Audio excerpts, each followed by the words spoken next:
YouTube love, and he's gonna put me on. YouTube love YouTube live. Yeah. YouTube love. It's You like scared? right? Yeah, I put my feet down and then that's it. I'm just gonna like in the middle. Yeah, gonna get on YouTube and we're gonna just make it a thing right now. Tell YouTube's people gonna to send be us some YouTube love. That's our thing. We got it. We got it. I love it. Oh my god, I am loving this energy. Oh my gosh. I just feel motivated, inspired. YouTube.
Or an artist, I don't know, the band, I don't listen to country. Yeah. Just make sure if he wants that posted every day, it's like the contest ends Sunday. Oh, But okay. I've been posting it every day, so like I'm repeating myself. Oh, gotcha. Literally, I'm trying to like change like the first line. It's hard coming up with content every single day, you know? Like, I recently started like a segment on my show. I started back in October, but it's like you never realize how like difficult it can be to come up with like daily segments. It's like, well, I talked about this 2 days ago. There's really nothing new. So you gotta kind of make your own news sometimes. But that's the frustrating part. Like, it's just trying to make it like eye-catching, and luckily country, like nobody cares. They're like the country listeners are like, I'm doing this. Right. Like, They go crazy about the events over at the amphitheater, though. They go crazy. Are you still working? I almost got punched in the face last year at one of the concerts. Are you kidding? I know that's My goodness. I know the people tailgate and everything, but they get next level sometimes. They really do. I'm glad you're okay. Oh my goodness. What's going on, guys? You guys look great. We're gonna start in like 2 minutes. I just want to say hi. You look fantastic today, every one of you. So many beautiful faces. So many lovely faces. Sunshiny, lovely faces. I'm not used to seeing this many faces. It covered it, right? Okay. Alright. You know what? They're just gonna see it. Oh shit, the mic. They're gonna see it. They're just gonna see it. They're just gonna see it. Oh. I didn't get your name, by the way. Avian, nice to meet you. I'm Kiana. What do you do? I'm a producer. What's up? I do a lot of Audio producer? That is so cool. Awesome. Glad to see you here. I'm like all about all these new connections and whatnot. You're so quiet. You How's everybody? What did we have for breakfast this morning? question? What? All at once. Give it to me. I don't know. You look like you had something good for breakfast today. What'd you have? Coffee? Yes. Water. What is breakfast anymore? Most important meal of the day. That's it. I mean, I'm planning on like a Starbucks or Dunkin' run after this, so probably nice chocolate croissant, warm. I think lunch is the most important meal of the day. Lunch? Breakfast, I lost like 40 pounds. Yeah. I stopped eating breakfast too. Breakfast is overrated. I wake up at 5 o'clock in the I like morning. it for like a So my lunch is at 9 Like it's not a.m. bad to have. Yeah. You're right. Honestly, I've but gone what's more funny without is breakfast than like It's like my new thing. in my life. I'm all about it. afternoons, 1 p.m. is Ready at basically 1 my morning time, so I don't eat until like 1 p.m. anyway. It's like, it's crazy. That's when all the good stuff is over. I'm like, come on, let's get it real. Honestly, That's when it's things like, get exciting everywhere. Like, you know what I mean? No, when Exactly. you wake up at 5 a.m., your breakfast is your lunch. no, yeah. I remember that morning show life, like you're See, I up can't do at that. 5 I and have then to be at the studio. I by go to 5:30. bed at 5. I leave the studio. That's what I'm talking about. Try to- Wait, Wait, how far do you? like, when we're Like, working out, it's already lunch. 15 minutes. Okay, so I mean, it's not like a Unless I get stuck drive, behind it's not how- the garbage trucks. That's my Okay. big thing. I get stuck behind My the egg garbage sandwich trucks. is my, garbage that's my truck late stuck night. behind That's it. the only thing that's Oh, open. God. The diner. On my way So into the I'm gonna airport, be eating sometimes breakfast. they're running around, so Okay. it's like a little bit of issue. Yeah, so I get that. Not even the bagel places are open at 5 o'clock. That's the real struggle canoe. Ooh, yeah, that's tough. What's up with that? They should be open at 4. This is Long Island. I need my bagel now. Tomas, are we green light go? Tomas. Extra good pronto. Honestly. Yes? Yes. All right. You guys ready? Yeah. All right. Thank you guys so much for coming. We really appreciate it. This is our first ever Five Towns College Women in Entertainment panel. Yeah, absolutely. So the first panel today is mass technology, basically talking about jobs and audio, broadcast, how they get their start, things like that. So we're going to just start off by having everybody introduce themselves. So if you wouldn't mind. Hi, I'm Amanda. Oh, maybe tell us what you do also. Okay, so I'm a producer and social media coordinator at JVC Broadcasting. Great. Hi, my name's Avian. I'm a music producer, a content producer, and overall creative. Howdy. My name is Nina Crease. I am audio engineer, chief engineer at MusicWorks NYC, and I'm also a creative as well, artist, songwriter, singer. I'm Kiana. I'm afternoons at 106.1 BLI. You go for it, ladies. I'm Leia Chambers. I'm a music business major.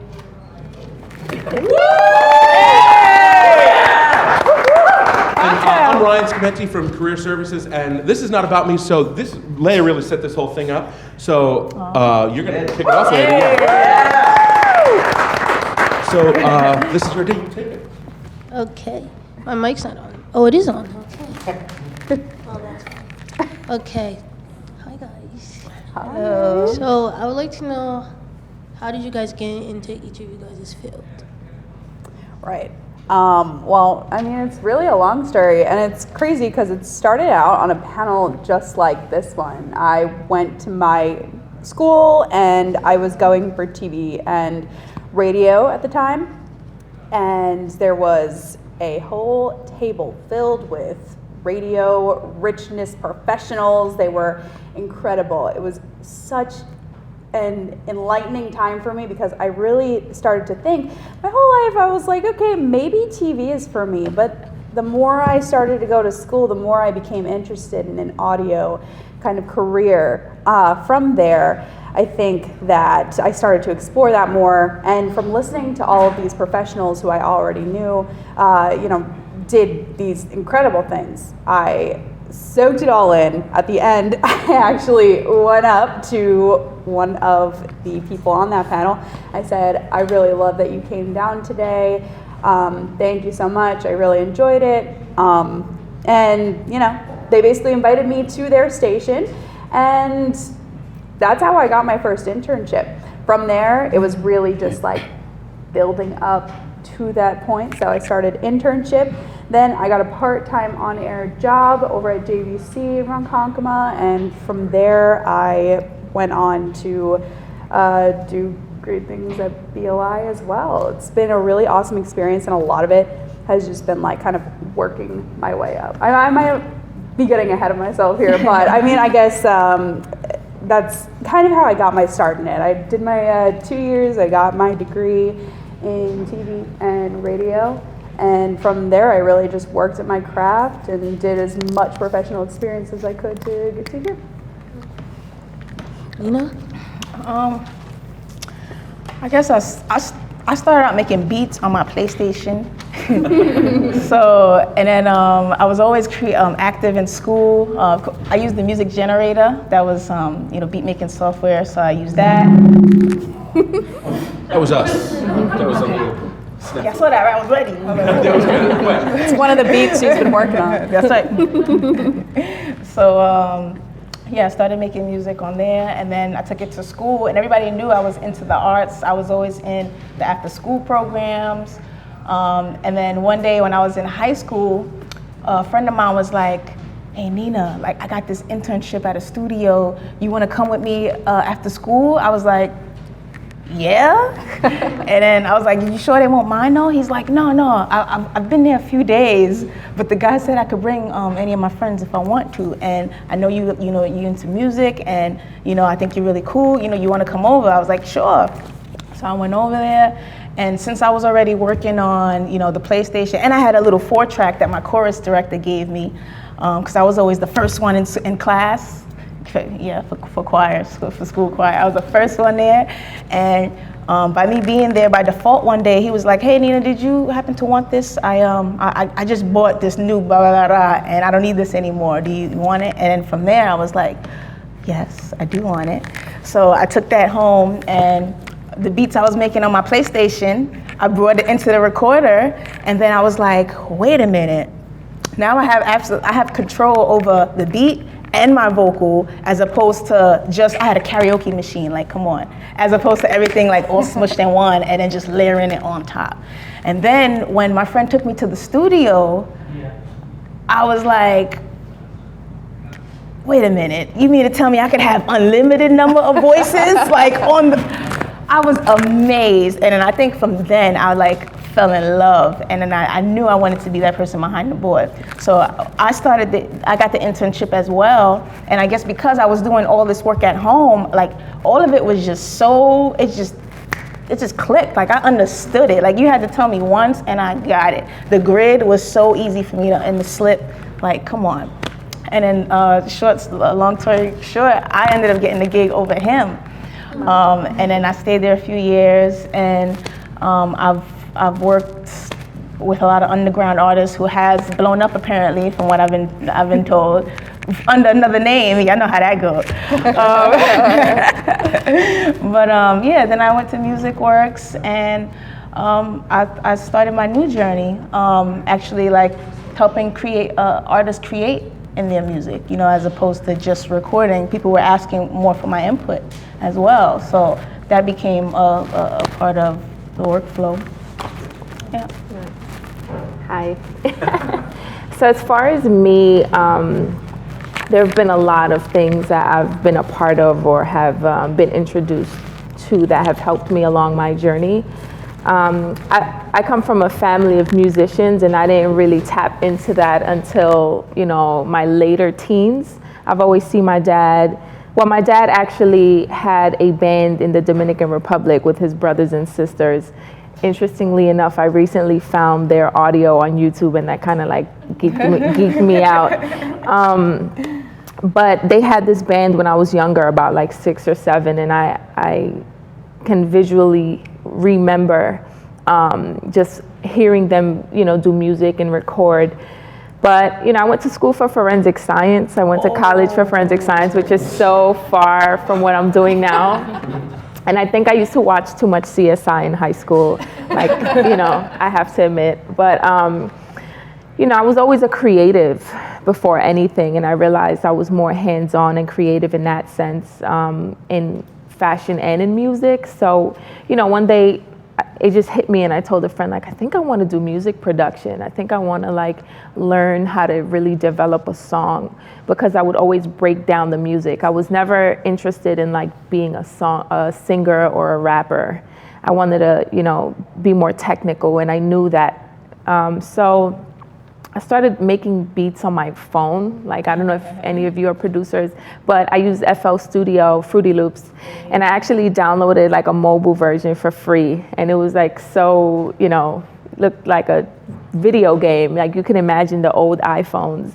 But I just wanted to see how it looked. You know, I wanted to just get a start somewhere. And then I ended up meeting some friends, and they actually helped me get the software. So I started playing with that, going to the studio with them. And I wanted to kind of take my experience to the next level. At this point, I obviously, you know, kind of separated myself from, you know, going to university for forensic science because I realized that just wasn't for me. And I was okay with that. I wanted to follow my passion. So I was interested in going to school to learn more about audio engineering and production. So I started looking into some schools, and, you know, I decided to go to one and kind of check out the school. I didn't leave enthusiastic about it, so I knew that wasn't for me. But at the time, I was also working in the fashion industry. I was managing a clothing boutique in Soho in New York, and I happened to meet Angela Yee from the Breakfast Club, Power 105.1, and she was a client of mine there. So we actually started developing a relationship through that, in which she would come buy clothes, and, you know, she just liked the energy. So she gave me her phone number, and she's like, you should come hang out with me sometime. And I'm like, what? You? You know, she's like a big radio personality. So I was like, of course. And, you know, we just developed a relationship from there. And I had another friend who was interning at a music studio, and he knew that I was interested in going to like an audio academy or university. And he's like, well, the studio's kind of starting their own small academy, like audio engineering academy that they were trying to test out. So you should come and try that. Ironically enough, Angela knew the manager of the studio for 20 years. This was actually in a studio. So she knew the manager for 20 years, and he's like, well, you know her, she knows him, I'm in the studio, you should just come here. So I pretty much made the decision to test out their kind of like new program of audio technology. And that really helped propel me to the next level. I went from being a student there for about 4 to 5 months to interning for 2 months, and then they actually hired me. So I managed the music studio for about 4.5 years. So it's a recording, mixing, and mastering facility, and we work with a lot of urban artists. A lot of big urban artists. So that kind of helped me develop a lot of relationships. It also helped me, you know, work with the engineers and the producers that were already there to kind of, you know, start perfecting my craft and ask questions and collaborate. And, you know, through that, I just started to really get more opportunities with connecting with, you know, bigger producers and creatives. And I started developing content as well. So Angela Yee has her own podcast called Lip Service. So I'm one of the producers on the show. So all of that kind of helps me really, you know, align myself in the music industry and kind of like, you know, develop my craft. And it's all really about networking. Like networking definitely helped me kind of get to where I'm at for sure. Awesome. So I actually started out going to Suffolk as an English major, and my lit professor made me despise Shakespeare. So when I was transferring schools, I was looking at different majors, and I found mass communication, and I was reading into it, and I decided, wow, that sounds like really cool. I really want to try this out. So when I went away to school, I went to Oneonta first, and I joined the radio club there, and I fell in love with what I was doing. So I had my own radio show. It was 2 hours. I did whatever I wanted, played pretty much whatever I wanted, was able to just do whatever. I had full control.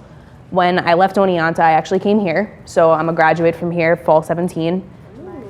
So as they started to redo the whole communication program, so like when this room was still the black box theater and the radio station was a little closet up at the beginning of the building, I saw that it build up, and it just made me fall more in love with what I was doing. So I got my internship through here, working with Christy in Career Services at JVC Broadcasting. I started out in the promotions department. From promotions, I slowly worked my way up, and as they all put it, all my higher ups say that I clawed my way from the bottom. So I started in promotions, then I was doing production for the morning show for Party 105. When they redid the morning show, I lost that position, but I eventually got onto LI News as a fill-in, so I was just kind of a backup for them. When they started doing movement and everything, I was the first name thrown into that ring to take over the position. So I started out as just a production assistant for LA in the AM on 103.9, so I work in news radio for the most part. Now I am the board op, so I completely run the show. The host has to do pretty much whatever I say. So, you know, I have full control over him. Basically, I tell him what cannot happen. We've had some pretty cool people on. Just the other day, we had Gilbert Gottfried, the person who played Iago in Aladdin. So we did that, and I also just started doing the social media, which is mostly what I want to do because I do want to write, and I try to write for my morning show, but it's, you know, we're mostly interviews, so it's a little hard, but doing the social media, and I'm the board op, so. You mean creating the content for social media? Yeah, so I do all of that. That's awesome. What are some things you guys learned in your first job in the industry that stuck with you guys? You learn a lot in your first job. In an industry like this, and education's important, y'all, okay? There's a lot that education prepared me for. I'm just saying that when you go into the workforce, you're like, whoa, like this is real. Like this is where I'm gonna learn like a lot. I think I learned the importance of networking, of punctuality. It's important. Taking them all, yeah. Taking them all. I'll try to save some. So, I mean, those are probably the two that I can take away from it the most. A first impression means everything. Sometimes you've got to make sure that you're always on your A game and saying yes to every opportunity. It's something that, you know, everyone who asks, you know, interns who come into the studio, they're asking, what can I do to start out in a field like this? Say yes to any opportunity. If you're in radio, you're gonna have to work holidays. That's sort of just like the norm of the industry for us. You know, everyone gains their ranks eventually, and you could, you know, move up from that. You know, since becoming full-time, I got a little bit more holiday time, whoop whoop. So it does happen. But like, you know, first starting out, you know, I came in just sort of like this timid person, sort of just like really passionate about music. I have been my whole life, you know. I was 8 years old, like in dance class. This is Fantasia Barrino. You're 8. How do you know who that is? You know, I watch American Idol every week. Like, I don't know what to tell you. It was just it always came naturally to me. So I don't know, getting to see my real life, you know, radio stations I grew up listening to, like the first time I ever actually saw them in front of me, it was just like a huge eye-opening experience. And I learned how to become a true professional throughout my years, you know, going from the intern phase to the just starting out to, you know, becoming a little more established and, you know, getting trusted with bigger things. So you learn a lot, and I'm sure that everybody's gonna kind of bring up the same general themes, so we'll touch on it a bunch, I'm sure. I would have to say the one thing that I learned, the first thing that I learned, was not to laugh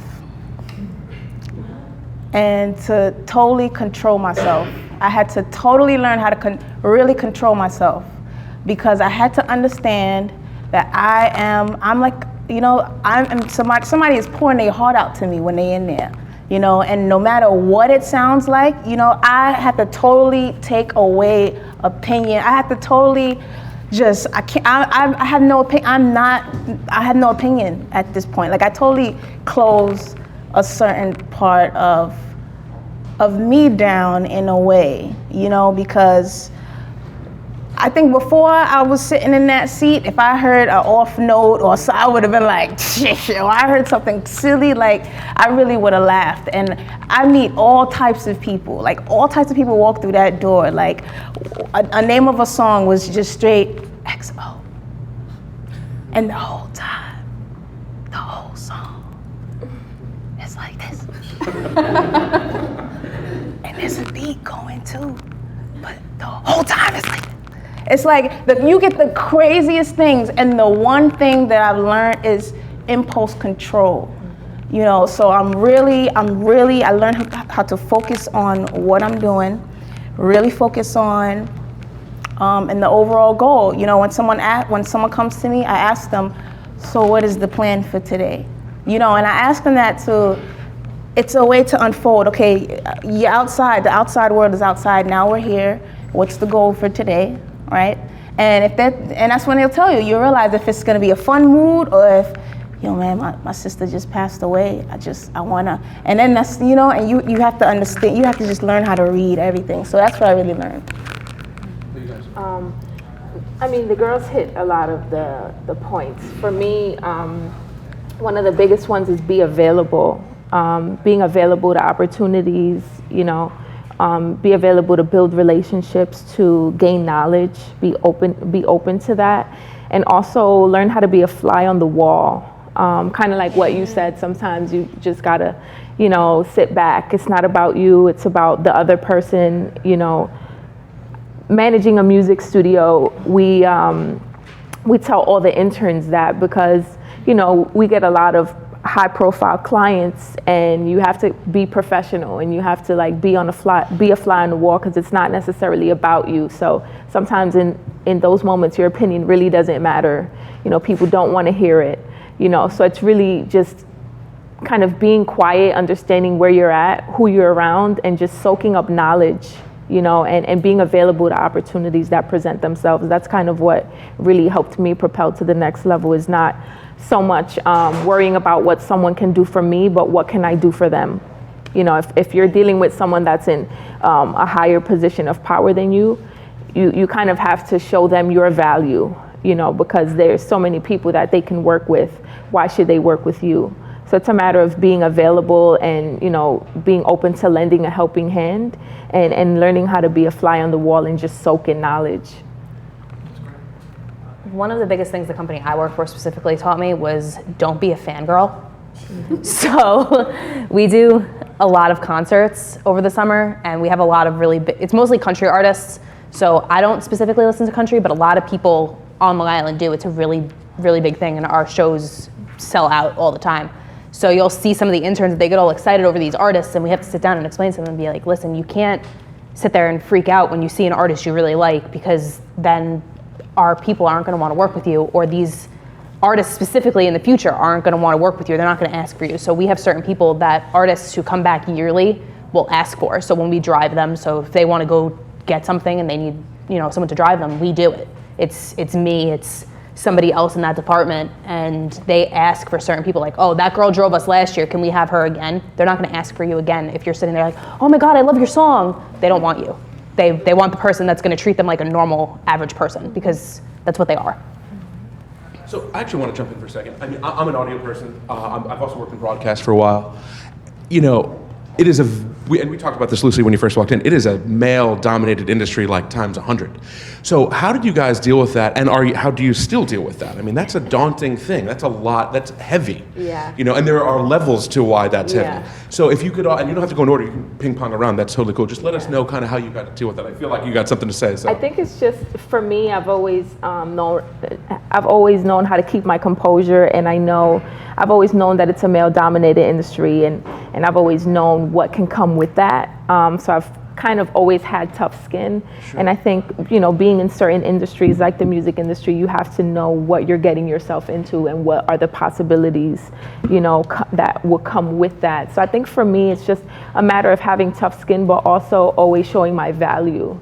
Like, you know, I can be a pretty girl or whatever the case is, but you know I work hard. So it's either we're gonna have a business relationship and try to make money and you know, do something impactful, or you're gonna lose money because you're just trying to, you know, hang out with me because I'm pretty. Mm-hmm. I'd rather make money, you know, so I think for me, that's what it is. It's, you know what I mean? Like, I'm just saying, like, but it's just, for me, it's always been a matter of being professional and showing your value and showing, you know, what you're capable of in a professional sense, and people will end up taking you more serious. You can't control everyone. Totally. So no matter how professional you are, there's gonna be a million people that are unprofessional, and you're gonna have to learn how to deal with that. But for me, it's always showing my value in my work first. Sure, that's great. I think people can be under the assumption just because we're women in the broadcast industry, we're in it just because we want to meet celebrities, like Amanda was saying. Really? You know, don't be a fangirl. Yeah. I've been a huge One Direction fan since I was like 16 years old, off the record. And there are definitely a lot of fanboys. Oh, 100%. Yes. You're looking at one of them, I've ladies. seen them. Yeah. Me too. So my PD asks if I want to sit down and interview Niall Horan. Of course, my first thought is, okay, this is what my whole life has been leading up to, oh my God. But when I sit down in front of him, that switch has to turn off. And I know that it turns off automatically, but I think a lot of people are under the assumption, you know, my coworkers will joke around sometimes like, oh, you're gonna freak out when you see, like, it's exciting, but you know, becoming a professional in this industry, I've really had to, you know, kind of not mute myself, but know that I'm more of a professional in the industry now. And when you're sitting down to interview someone, they're not, you know, like Amanda said perfectly, like, you know, they're not trying to, you know, they're in front of thousands of fans every single day. You get a different side of them though when you're sitting down to interview them. So it's a cool experience. But I mean, aside from that, I think it's also important being a woman in the broadcast industry, audio industry, any like broadcast in general, is finding a community of other women who are going to lift you up, and men too, you know. Sure. I mean, I've been very, very lucky that like all my coworkers really have been super supportive of my growth, and it's really about finding good companies with good ethics who want to see you succeed. Because if it weren't for my management and the people who have helped me to grow in my career, I don't think I would be where I am today. But definitely finding that community. If you're into radio, a woman looking to break into the business, Women in Radio, Women on Air, great accounts to follow on Instagram. It's like you have people around the country. It's a whole network of people, and I'm sure that exists for audio, TV, what have you. But it's just super important to find that, I think. Sure. Yeah. I'm gonna go off what Kiana said. So I'm actually the only female producer in my entire company. So coming from that, I've lost my position before when they redid the morning show for Party. I lost my position. So I actually lost it to one of my friends. He's a guy, he's also a graduate from here. And it sucks, but you just have to prove to them that you're worth another position. So eventually, a couple months later, I was offered another position. So you just have to keep fighting for it and show them that you're worth it. So now, when they need certain things done, instead of going to him, they come to me. When they need things edited or they need something written, I'm the person they go to. And that's how you want it to be. You don't want them to just see you fall apart because I lost my position because they redid this whole show. That happens. That's the business. They get rid of people, they fire people, you lose jobs, you get new ones. You just have to keep fighting for it and show them what you're worth. You know, honestly, I have to say, and I'll be honestly, I don't see it. Really? Because every single thing in my life since I was, you know, young Nina, like I've always just been active. Everything that I've been into, I've always been the only girl. You know, I was a basketball player. I was one of those kids, you know, all my cousins, everybody wanted to sit there and play dolls. I want to go play tag. So everything that I have always been interested in, or I was labeled as a tomboy, you know, like, and I remember one time I was having a conversation with some girl and I was like, yo, let's go do such and such. And they was like, no, they're gonna call us a tomboy if we do that. And I was like, what? And it was like, from then I understood what labels were, and I understood that they just put restrictions on people. I'm like, so you're gonna not do something that's fun because of what people are gonna call you? Like, so from then, like I've always just done what I wanted to do, what I wanted to do, and I've always followed my heart. And I went into engineering, but you know, it's just what I was into. I didn't even notice that there was no females in engineering because this is just my whole view. I've always been the only female in everything that I've done. So I don't know. It feels great to be doing what I'm doing. That's great. Thank you. That's good. I actually did go through the same thing like that. When I was younger, I always hung out with boys, played sports all the time, and I was always labeled as a tomboy. It's not my fault. Boys are boring. They want to do boring stuff. Like, just sit down and, no, come on. What are some things that you guys learned early in your career that made you better? Something early in my career that made me better at what I do. Oh, I know one. That I only know what I know right at this moment. And that everything is constantly changing down to the sounds. Everything is constantly changing. So I don't claim to know everything. I always remain open, you know, even in sessions when people are telling me, hey, I think this will sound better. I'm like, let's try it, let's see, you know, because you never know.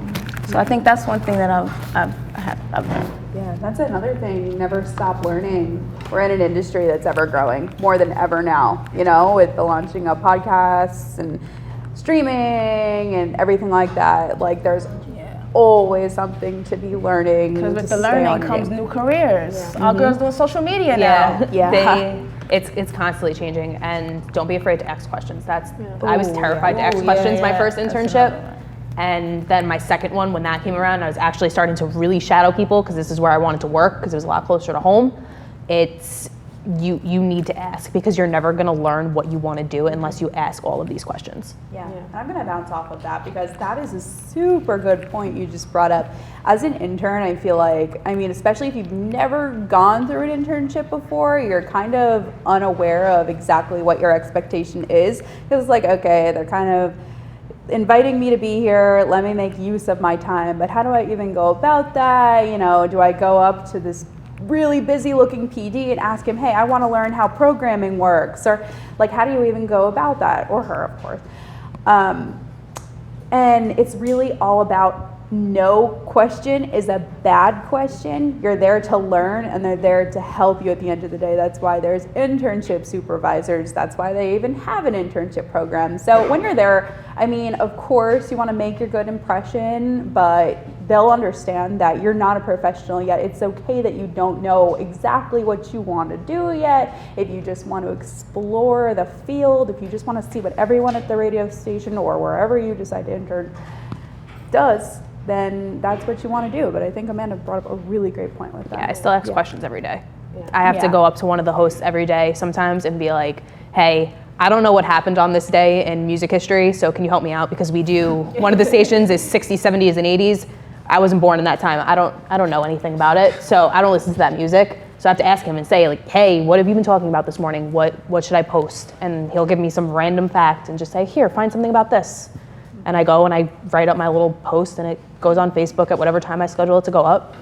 So you have to communicate with them. It's trial and error. One thing we struggle with here a little bit, guys, is networking and getting students to understand like the importance of networking. And I think a lot of people struggle with it because maybe they're not like socially, super social, or maybe they have like anxiety stuff. How about you guys? Like when you dealt with that now in beginnings of your career, how do you handle networking? Because it's hugely important. I mean, your personality has a lot to do with getting future work. There's a science to networking, I think. Like you said, personality plays a big part. So you have got to. a bad personality. Yeah, you have to understand. You have to really know what your personality is like. Like if you're kind of antisocial or you're too social, you have to know what kind of person you are. But also the type of people you're networking with. Sometimes people are not receptive to talking. Kind of like what you were saying earlier, and I see it all the time. It's you have people of influence. You have like these artists or celebrities or whatever it is, radio personalities, and they give out so much information and they're mentors to so many people, but they're also human beings. So sometimes they don't want to take a picture, or maybe they're having a bad day, and that's okay. So you have to kind of filter out the situation and the person that you're trying to network with, see their energy, see their vibe. Also the location, like where are we? Is this a place where I can actually network with you? I've been in a room with, a lot of really big executives and CEOs, and I would say, this is not the time. It's just gonna be awkward. If I approach you, I'll see you again. And sometimes you have to do that, because I'd rather develop a relationship with you, when the time is right, than try to force something and the vibe is wrong. So for me, throughout my entire career, networking has played a huge part for me. And a lot of the biggest things that I've done. So you can't be afraid to network. If you want to get to the next level, that's a part of it. You have to network. Closed mouths don't get fed, closed mouths don't get opportunities. So you have to network. I think, again, there's a science to it. So it's really trying to figure out what your goals are. Like, who do you want to network with and why? Look for people that can definitely help you get to the next level. If you want to work at a radio station or a record label, understand who works there. What are their positions? What do they do? Who have they worked with? So you can kind of have like an opening conversation and be able to show them that you're interested in what they do or respect what they've done.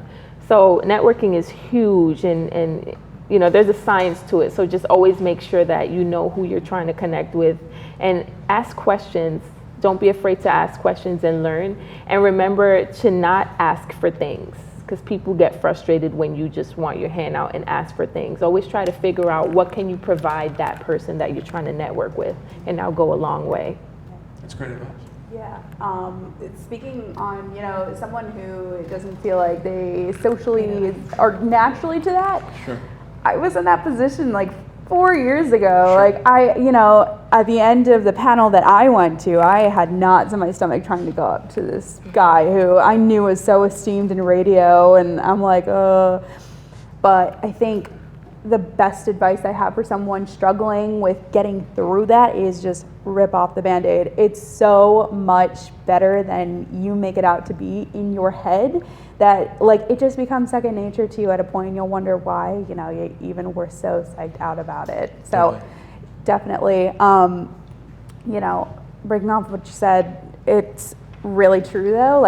You always want to be open to what can you do for someone else, because that's really what's going to open doors for you. If there is a company that you want to work for and they're not offering internships, it's possible they can have you in as a shadow, and that can turn into something more. No is a very, it's a very, I don't want to say it's unheard of, but, there are a lot of, I'm trying to phrase exactly what I want to say. When you are interested in a company and you reach out to them, just because they don't have anything on their website saying, hey, work with us, do an internship, doesn't mean that's like the end all be all. I think that's what I'm trying to say. So if you can reach out to someone, just even for some experience, that can mean everything for you. So networking is definitely important. Networking is definitely important. And if I have to say what helped me with the networking, I have to say it was when the studio and I, with MusicWorks, when we started handing out flyers. Like when I personally was handing people flyers, that is what helped me networking. You know why? Because that is when I really accepted rejection, and I understood that not to feel a certain way when somebody says no. So that it totally does, it doesn't affect me anymore. It's I understand what it is. Like, okay, you're not receptive right now, you just don't understand, or it's you just learn. When people, if I went to hand, and this is the progress, because when you hand someone a flyer, right, and they're like, no, I'm not a musician. Well, do you know a musician? They might, and then that eases things. Like, oh yeah, my brother's a musician. Yeah, I'll tell him about you guys. So it's really, you got to ask yourself, what are you afraid of? What are you really afraid of? And then once you realize, what am I afraid? I'm not. The worst is, what am I afraid of? Nothing. I'm just gonna let them know what I want them to know, and and I understand why I want to work with them. I guess networking, and one thing I wanted to touch off of what she said is, there is a time and a place for everything, and just because you do see someone the first time doesn't mean you have to go and spill your heart out to them. When I'm in a session as an engineer, I'm working for Q-Tip as an engineer. I'm not gonna go and say, hey, check out my music. I'm a singer. Check me out. That's not what I'm here for. It's not about me. I'm here to be in service of the project, and if that question is asked, then yes, I will tell yes. I'm a singer. I'm a songwriter, and right now I'm your engineer. So. Well, that's like a huge catastrophic mistake in the beginning for people too. Like Yes. we've all seen it. Like people in a session, like, oh my God, they're, your eyes get crazy. You're like, oh dude, I'm in a session with Just Blaze. Let me give him my demo. And you guys know Ken Lewis? You remember Ken Lewis? Yes, we know Ken Ken's Lewis. awesome. Phenomenal. I remember he told me that once. He was like, that's the word. it's death. It's over at that point. And people, I don't think younger people realize it because they get so starstruck and they're so excited and they see like, oh, that's the doorway. There's the opening. Yeah, and yeah. that's really not Yeah. the answer. And that's like a big thing for people to learn, I think, for sure. Totally. Go for it. Was there any time in your life you felt discouraged or overwhelmed? Yes. Yeah. Wouldn't it be funny if they were like, no, never. Just never one, not a single time. Never one time. I mean, even to this day, sometimes I definitely feel discouraged and unmotivated and like underwhelmed with, because I've done a lot of cool stuff, but your goals get bigger, and there's some stuff that you're still trying to accomplish, and we're human. We have those moments where you start to question yourself, you start to doubt yourself, you start to see what everyone else is doing, and obviously that that can definitely cloud your judgment and your perspective. So you shouldn't really be worried about what other people are doing, but it's human nature, especially social media is so big, so you see everything. So there are a lot of triggers that can make you question yourself or your work and what you're doing, or you just start to question yourself. But I learned that those days are going to come. It's just a matter of how you power through them. You just have to remember what you've done, what you're capable of, and kind of like what you said earlier, is to have a support system around you that can definitely lift you up during those moments and remind you how great you are. And also look at your progress. Like, where were you 4 years ago? You were trying to get that internship, or you were trying to get into this school, and it just seemed hard, and look at you now. You're in it. So life is it's progress. Everything is progress. Even from the smallest to the biggest things, everything's progress. So you're gonna feel discouraged. It happens to me maybe once a week. Maybe I get that no, and I'm used to it now, right? Because even people at a higher level than us get told no every day. So I don't take it personal, but it's still like, oh man, It's not no. okay. There's not no. There's a T there. Yeah. It's just not now. Yeah, so I remember that, and it's like, okay, just got to keep going. I just got to work harder. I just got to continue to, to prove myself. So, being discouraged is normal. So I don't try to beat myself up too much about it. I just try to power through it. I tell myself today's one of those days. Tomorrow will be better. And sometimes it's good to just sit in those feelings and kind of, like feel them and understand why you feel that way, so you can work through it instead of trying to avoid it. And on the other side of that question, getting overwhelmed is like kind of just a natural state in this industry, I think. Once you master one skill, expect 3 more to be thrown at you to learn, because it doesn't stop. And I think that's something that I had to accept kind of early on, that it is an overwhelming industry, but that's what makes it fun. So you sort of just have to have the personality for it and be like, okay, this is our issue. What can we do to solve this? And like, it makes you better in the long run. You have a higher skill set because of it.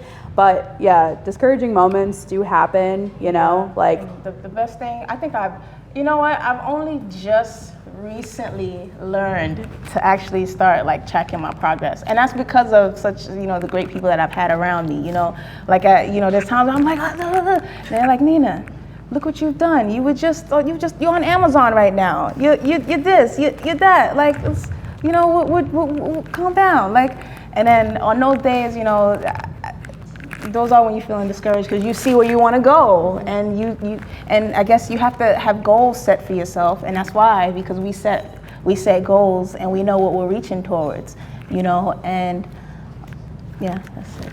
I had it happen to me recently where one of our clients that we have come in every 2 weeks for a segment, he refused to talk to me, but he would talk to my assistant. And yeah, so I completely lost my mind basically after the show. I kept my composure for the whole 3-hour show. Yeah. And at the end, I was at the office trying to keep it together, and one of my program directors actually saw me when I stepped out and completely broke down. She's like, Amanda, listen, you've done amazing. Talk to them, try and get it fixed. And my actual direct program director for the station that I specifically work for the most, he was like, we need you. He's disposable, you're not. So look at what you've done and the fact that you're the one that we need. He's replaceable. He has somebody that can do his job. You don't. Nobody else can do my position. I've tried to train people and they can't keep up with the fast pace and they can't do it. So just watch how far you've come.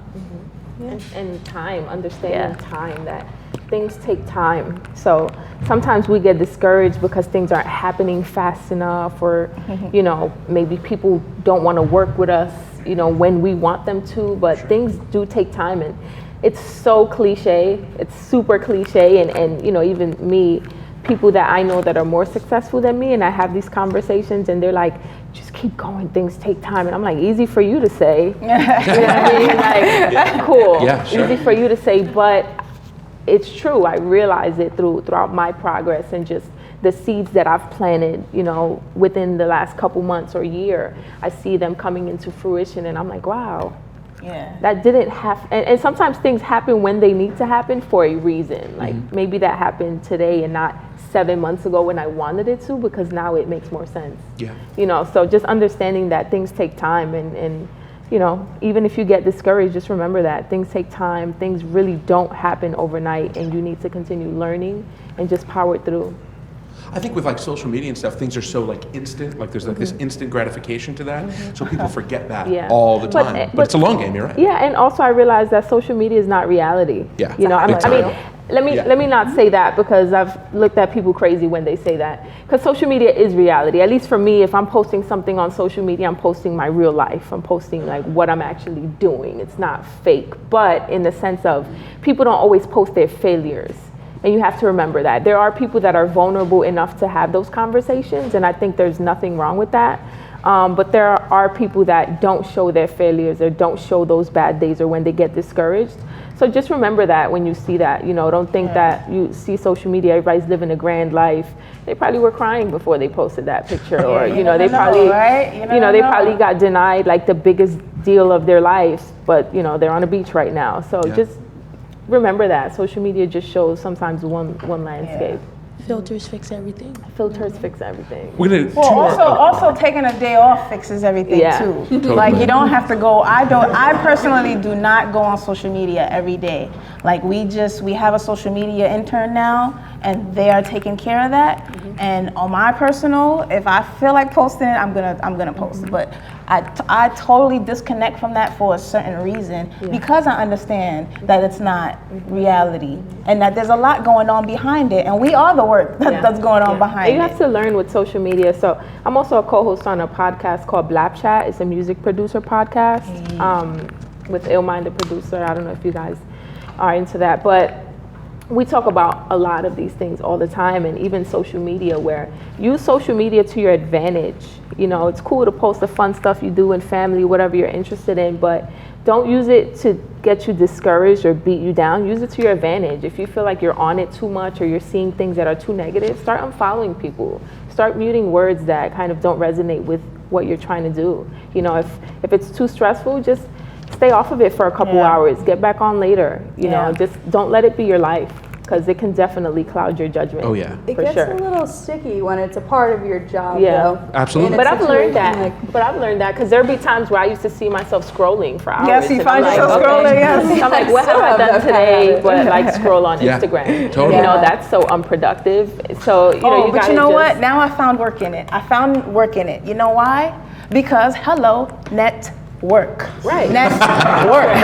I found work in social media. So now I'm actually like, all right, when I want to clock in, I go on social media, because that is my job. My job is to go on social media and to stay involved in people's life, because I don't have time to pick up the phone, but I do have time to scroll. I do have time to hit that like. I do have time to read the caption and to see what this video is about. I do have time to respond and put the hearts and the hey, we in there. I do have that kind of time, and people do accept that, and they are receptive to it. I have a lot of people that I've met via social media, and then I'm out here in these events, and they're like, hey, it's me, Blink 227. And I'm like, oh, hey, you've been liking a lot of my stuff. Hey, nice to meet you, you know? Totally. So that is a part of the work, in a way, the social media now. It's like using it to your advantage, you know, but just realize when it's not helping you, when it's detrimental.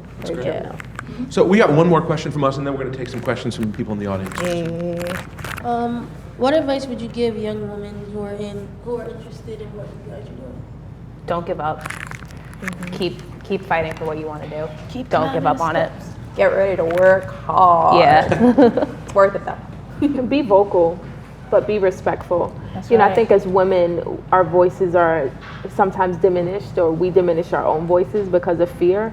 But be vocal and stand up for what you believe in, but learn how to be professional. Like with me, in any work environment that I'm in, I assess the situation, I assess who I'm working with, what the project is. I let people do their thing, and then when I have an opinion, I make sure that I kind of state my opinion, because at the end of the day, I know that what I'm trying to bring forth is just going to help us, not hurt us.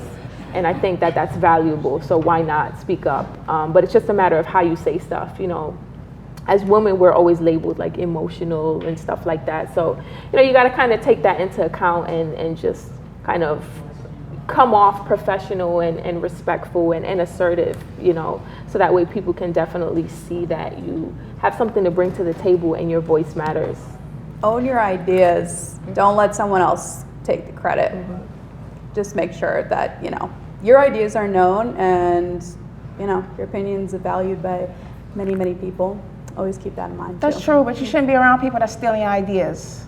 Don't stay away from those people. Sometimes you can't avoid it, though. Sometimes, but if you can, listen, I don't let everybody into my sessions, all right? I'm very closed, I'm very personal because of that reason. Because there are people who will try and take you.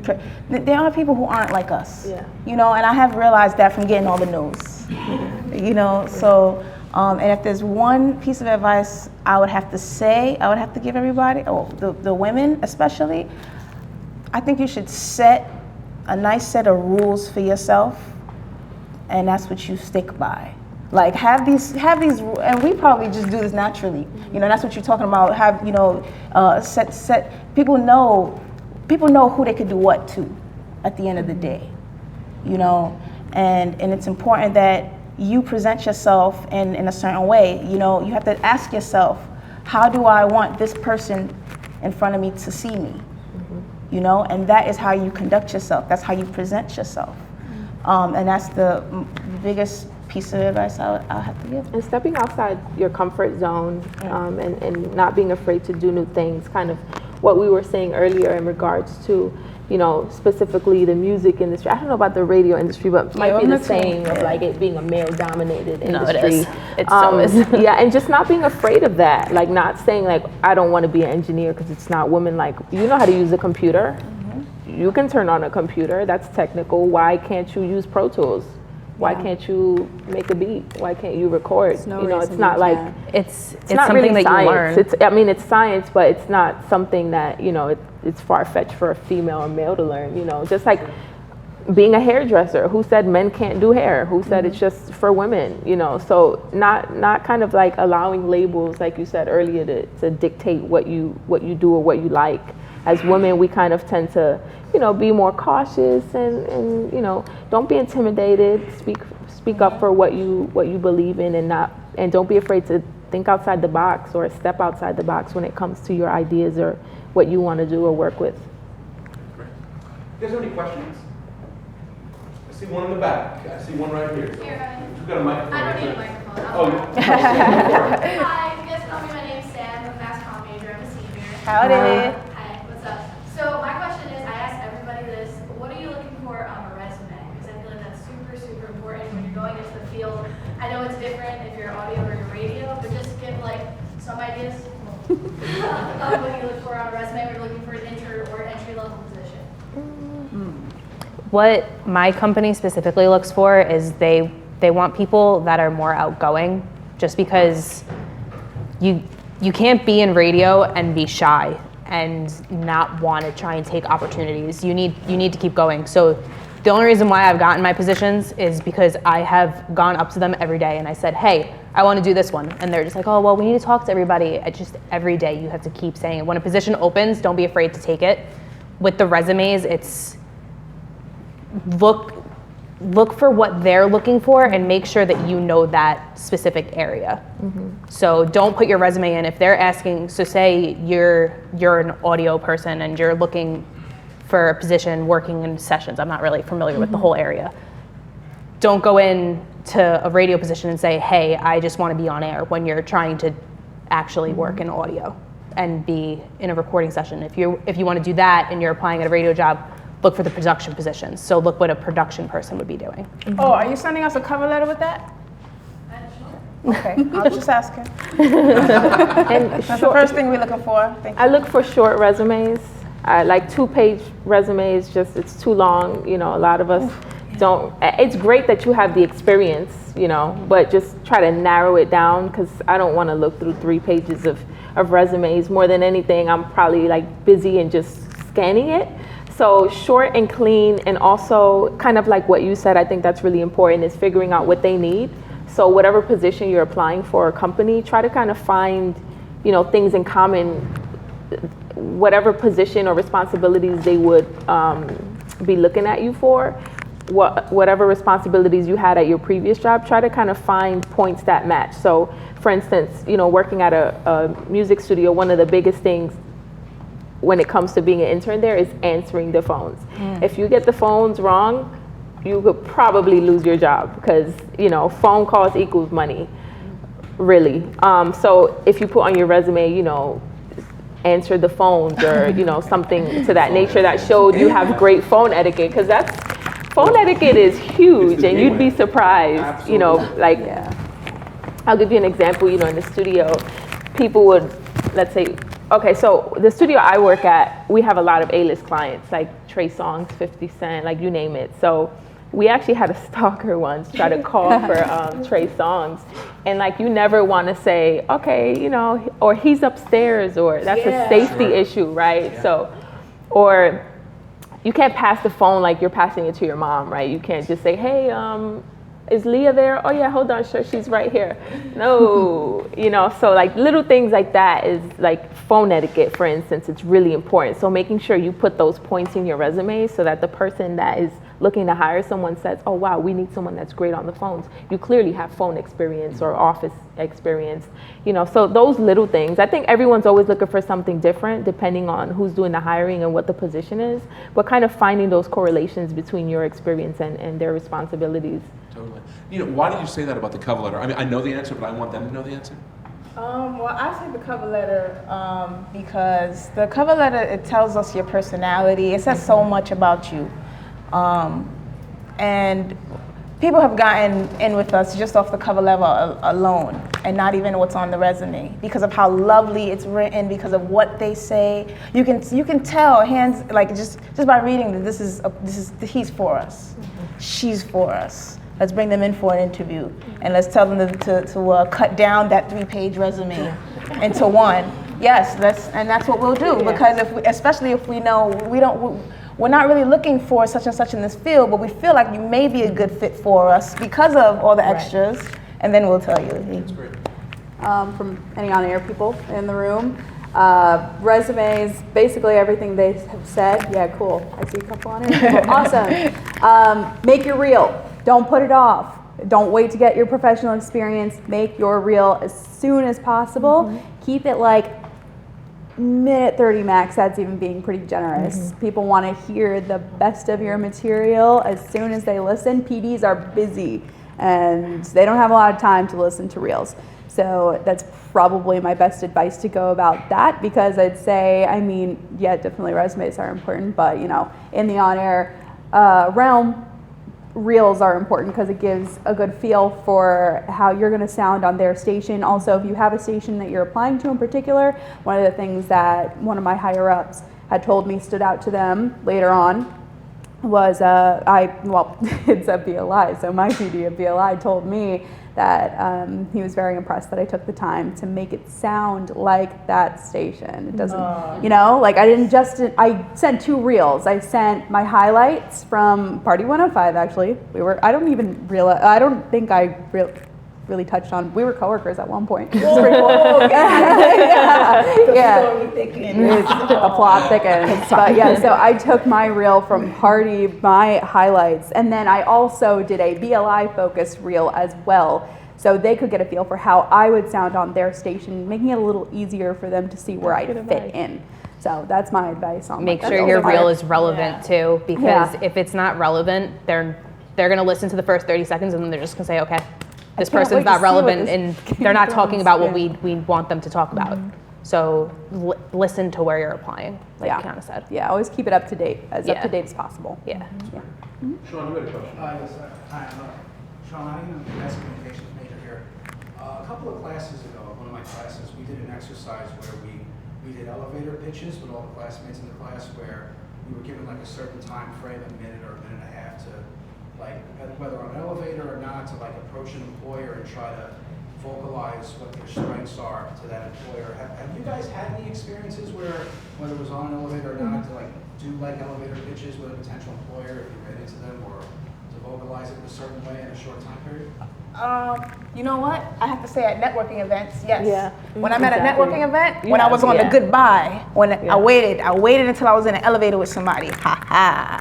So I waited until they got on the elevator, and then we got on the elevator, and I was like, hey, I don't think I got to see you up there. Boom, my name is such and such, and that's how you do it.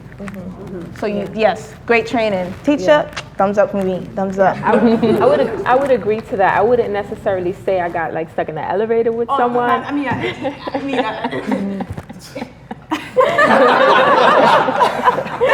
But in the sense of like, you know, having kind of like a short interaction in a short amount of time to really, you know, make a connection. It's tricky, you know, because you never know, again, the energy you're gonna get, you know, the mood the person is in, and you have to make it quick. You know that you have to kind of, you don't have to ramble. People don't have time for you to ramble. Too much is no good. Yeah, too much is no good. So it's like too much.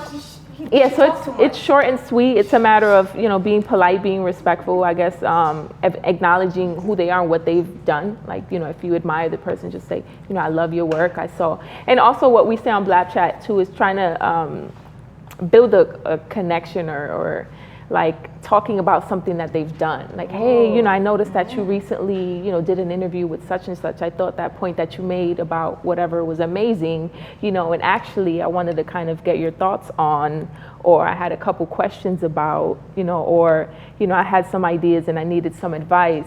Kind of like showing them that you're interested in what they do as well versus just trying to make it transactional and ask for something. I think that's really important. Yeah, and finding ways, the strongest points, you know, that you have to kind of just make it quick and drive it home. I mean, I have one point of advice. If everybody's going out into networking, I have one book I would recommend is How to Win Friends and Influence People. That's one book that I think everybody should read. Like you just to read it, period, because you're just in the field of where how to win friends and influence people. First of all, you just said something that's in chapter 3. So you know what I mean? Like you're already read the book. Naturally we're doing things. Exactly. Naturally we're doing these things that the successful people are naturally doing these things, which are available to us. They're telling you hands down, you know, how to network and how to speak to people and how to be relatable more so. How to win friends and influence people. I think you misheard me. I was just any other time. Oh, it's okay. Thank you very much for answering. Welcome. Yes. Hi, I'm Amber. Hi. As you guys grow in the industry, how do you deal with people using you for your connections? Deep question.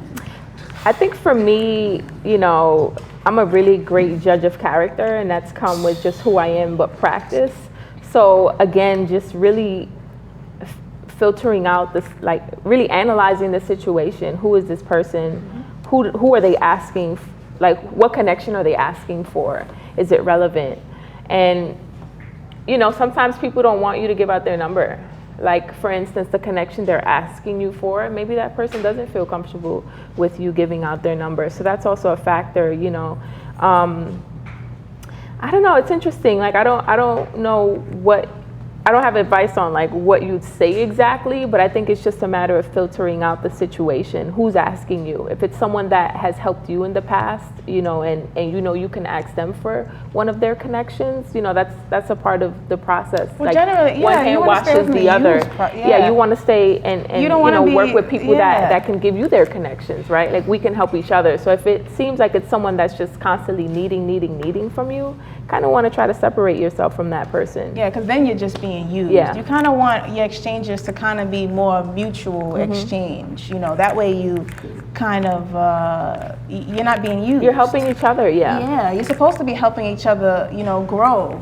You know, that's the whole point of the network. You know, we're supposed to help each other. Yeah. And sometimes, you know, you might have to give someone a connection in order for them to help you in the future, right? It's about like what can you provide, but it's a matter of what connection they're asking for and who's this person really. Do you know who they are? Do they have your best interest at heart? Do you know that if you help them with this favor that they'd help you later on in the future?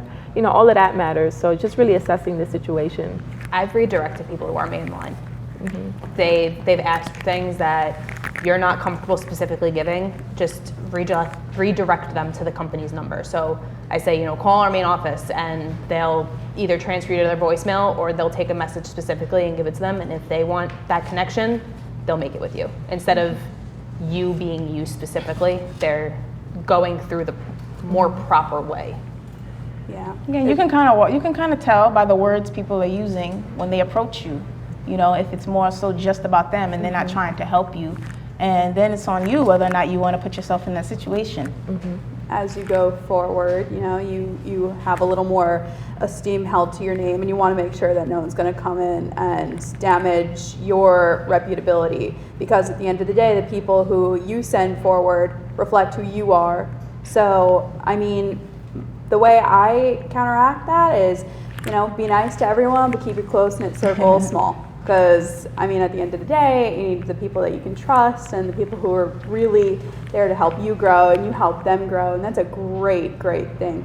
But you gotta have a good BS detector sometimes. Yes. I think also it's a matter of really analyzing yourself too. Like just making sure that you're not doing that either, and not you, just people specifically. Like you don't want people to ask you for your connections, but are you doing the same thing? You know, or do you find yourself only asking people to help you with things? You know, so it's a matter of really figuring that out too, you know, because some people will look at you like, okay, you're always You only hit you're me up always when you need asking. something. Yeah, so, you know, just it goes both ways. Yeah. No, but self-awareness is a big part of it, big time. And watch when people drop your name. Yeah. If people are going to drop your name in an interview and then they get this job, but then they're a horrible person and they do the job horribly, it looks bad on you. Yeah. So you're losing that connection you have with your boss or whoever because they dropped your name in that interview, and then they're just like, oh, well, Wait, how are you supposed to know that? well, because you're supposed to know the person. Yeah, like, but- with the BS detector, like you guys were saying, is how. how Oh, to you use mean it. like, wait, yeah. are you putting Like that if on you're a- oh, you put referring. that on a- okay, that's what I'm saying. So, you know, Drop the like name and they don't know. when they're dropping your name in an interview, when they say, oh, I met so-and-so at whatever networking event, they told me I should apply. My favorite. They're kind of making Yeah. make it seem like you're vouching for this person. Yeah. And then they're not going to be a good person to work with. So watch when you specifically say, oh, yeah, you can use my name. Be wary of the people coming out of the woodwork when they see things going real good for you. Yeah. And they're like, hey, haven't talked to you in a while. Sometimes it's great to catch up with an old friend, but sometimes, you know, they're literally just there to like name drop you. And if you aren't 100% sure about that person, if you really aren't in touch with them, maybe like, wait. Know your day ones. Bottom line, right? That's it, it really is. We have time for one more question? Yeah? Maybe. Anybody have another one? No, Not all at once. That's a lot. going twice. Soaking in all the info. Going twice. I guess I'll Go for it, yeah. I covered a couple weeks ago we had Ryan was we had a business etiquette event. How important was it for you guys to meet with employers like for lunch or for dinner, and just to have the professional etiquette and knowing what to do and the situations and everything like that? Super important. Very important. I think that opens the doors to allowing them to see how much you care about the business, or care about their opinion, or care about your opinion actually being heard. And just developing that relationship, I think, goes a long way, you know, because if something needs to get done, they know that you care enough to ask the right questions, so they'd come to you, you know. And I think it's really important to just have those one-on-ones, because these people eventually can be your mentors too and can help you get bigger opportunities. So just positioning yourself that way shows them that you see the vision bigger than what it is right now, that, you know, their opinion matters to you and that you want your opinion to matter too. So I think that's really important. Yeah, totally. I can definitely agree. Aside from on air, I've also been getting a little bit more involved in programming, music directing, and relationships with record labels are everything in radio. They can help you out, and they can be, really great resources to have, but you definitely want to be like, you want to have good relationships, and one of the most frequent ways that I think record labels and radio stations tend to meet up a lot of the time is through business dinners, and you need to know your proper etiquette, and you get a lot of opportunities out of them. Like I'll be talking to a rep and catch up on what their artists have going on. Oh, do they want to do an interview on my show? And most of the time, they're all about getting that kind of exposure for their artists. So with that, you can link up with them, and that gives you content for your show, and that gives the artist a bit of a platform to talk about their new music. So it's really cool, the things that can come out of just like a business lunch, business dinner. So definitely like knowing how to compose yourself and everything like that in that kind of situation is like really cool. And it also changes the dynamic when you kind of meet someone outside of the office or the work environment. Of course, you always want to still keep it professional, right? But I think for me, I've developed a lot of great relationships too, just outside of the work office, and being able to have them see me as someone aside from just like, in the office. Like, that's great, and you want that. And sometimes you will meet people where that's all it is. It's like, it's just a work relationship. You see me in the office, that's what it is. But in the entertainment world, and when I say entertainment, I'll put radio and film and all of that, it's completely different, because you're gonna see these people at networking events. You might see these people in a different city, so that helps build a relationship more, and it helps bring more opportunities because they also know who you are outside of the work, the office, whether it be a business dinner or just catching up or, going over ideas. And remember, it's a small community. It's Oh, a really yeah. small Very community, especially the radio community on Long Island. Like, if you plan on working on the island in radio, remember how small it is. Yeah, and the music industry, you always see people again, always. Yep. Look at me and Kiana today. I know, it's a great reunion. We haven't seen each other in a while. Yeah, we're around all the time at events, but always like. Yeah. So it's I have truly one question. For using social media, if you have like your own personal account, how do you make another account just for business? How does it like?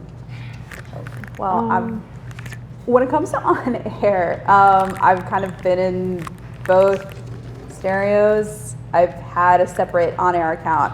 I've had a personal account. Now this varies on the person because I've worked with people where this has worked out for them, but for me, I felt like it was actually limiting myself and being a personality, having that like private account versus my professional account. I felt like I was holding a lot of myself back. I wasn't posting on it as frequently. I wasn't very active. It wasn't really doing me any favors. So I've sort of learned to have most of my social medias become a little more public, a little more dual use. It's my personal account and it's my business account at the same time. It's just what I share. I have to be mindful of it at all times. But I mean, if you're going into on air, I personally prefer to have sort of like a dual account. I think it'll work better for you in the way that you're not focused on like having two accounts. You just have the Having one. to You can update one and exactly. Yeah. Listen, let me tell y'all, I only have my Instagram account and my Twitter because Facebook was too much. yeah, Facebook got dropped. Yeah. I'm sorry. Too First of all, I complicated. got hacked. Right now. I don't even know who I am on Instagram. Somebody's running around with my prom pictures. Good Lord, have fun. So I don't even focus on Facebook. That's out the way. So right now, like my main thing is Instagram and Twitter, and I just keep it like it's just one me. Like, what's my message? What am I trying to promote? Why do I need two different? Like, there's one me, but yes, I'm into all these different things, but I'm kind of taken away from somebody by separating them. I don't want to just send all my music fans to this fan because I'm into video games, and I'm gonna send all my video games just to here, but then you're missing out on my music and you're missing out on this part of me. So it's like I don't want to separate any part of me, and I try to keep it all in one. And I think the challenge that I have is how to, I guess, project all those different aspects of me as one, you know, and to still present it, even though it's many, it's unified, if you understand what I mean. And Plus, you never know, like, you know, I've had listeners, you know, DM me about something that I was like, I don't even know if this is worth sharing on mine. You never know what you're gonna click with someone on. So the more you can share about yourself, really, the better it is for you and your brand, if you will, because there's just more things to connect with people on an interpersonal I don't basis. think there's anything wrong with having multiple accounts. I agree with both for you for sure, but I think it's about being consistent, you know, because it gets hard doing 2 accounts. For instance, me, I put everything on my one account because I sometimes I think people's attention spans is a problem too, right? Like on Instagram, you know, you need like 10,000 followers or whatever to swipe up, right? Which is whatever. But sometimes you put link in bio and people will be lazy enough to not want to like go out of your story and go to your profile and click link in bio. that's how you find the real ones. It is, but with social media, people's attention spans are just different, and people, you know, are lazy, and you know, you get it. But for me, I put everything on my one profile, but I also design my own clothes, and I'm trying to like develop that brand and make it, you know, into like a real profitable business. So I did develop an account solely for that. What I do is, for instance, if I'm wearing one of my designs, I'll just tag my page and tag my page and tag my page, like in the picture, and people just, you know, people are nosy, so they click it and then they see the profile, they go to the page and they follow it. So it's just organically building that page, and I can be a little more consistent with it, which I'm not, but I'm also in the beginning stages of developing the brand anyway, so I'm not stressing myself. So I think it's just a matter of what you're trying to promote, and if you are trying to have multiple accounts, it's being consistent. And if you can't be consistent, maybe try to find an intern or a friend that can help you, that is good at that kind of stuff, that can kind of keep you on your toe. It depends on what's the business. A post a day, a post every 3 days. It depends on what your business is. Instagram says every 3. The algorithm says. It depends on what you're doing and what your business is. If it's something that you're doing every day, then yeah, like, you know, I've designed a couple pieces. I don't design every day right now, so I don't have to post every day, you know. So I guess it all depends on what you're trying to do. But again, if you can't be consistent, maybe that's when you try to start developing a small team that can help you stay consistent. Like have one of your friends run it maybe, you know, or just dual promote, like you said, like just tag and you know. I run 4 different pages for social media. So there's, so you know, it all depends. So I have to worry about the Facebook page for 3 out of our 5 stations. I have to worry about the Instagram for 2 out of our 5 stations. So it all depends. Someone has a question too. What's up? We'll get to that in just a second. Oh, how disrespectful. I know. How Well, disrespectful, sir. Well, listen, we all want to thank you guys very much for coming today. We really appreciate it. It's okay, buddy. No, he didn't mean it like that. Can we give a round of applause to these guys, please? That would be great. Thank you so much. Thank you guys so much for coming. We appreciate it. There's going to be some food and stuff in the faculty lounge. Faculty lounge. Please come over. I think some of these people are going to be able to hang out for a little bit, network a little bit. Thank you guys so much. Thank you.